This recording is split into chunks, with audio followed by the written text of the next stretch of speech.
A major step is being taken to not only bring reform to the Bahamas Electricity Corporation, but to lower the cost of electricity in the country. The objective is to realign BEC and to create efficiencies which allow for significant reductions in the cost of energy, increased security, environmental responsibility, reliability, and increased competitiveness.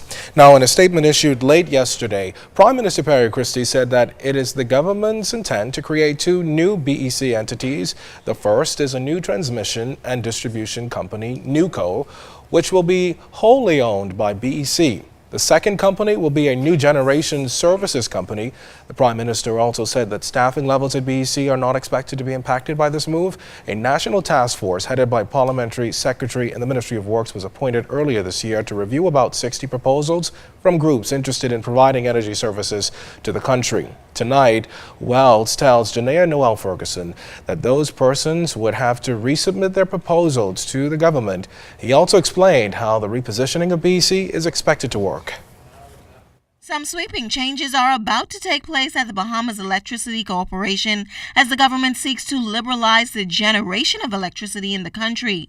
Parliamentary Secretary in the Ministry of Works and Urban Development, Renwood Wells. The government will not liberalize transmission and distribution, but the government's intent is to look for a strategic partner who would manage transmission and distribution.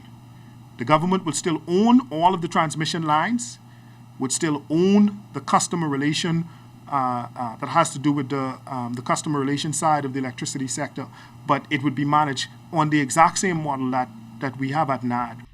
Beginning Wednesday, Wells says the government is issuing requests for proposals for persons interested in owning the generation aspect of this plan, and this includes those who would have already submitted proposals to the government in the past. We're looking for a company that's probably going to use bunker C, LNG, those kinds of things. Not that we're ruling out others, but and at the end of the day, a decision would be made based on Bahamians can get together, pool their pennies, their dollars, their hundreds, their thousands, and say, listen, let's create companies, let's put proposals forward, and all of it will be seriously considered.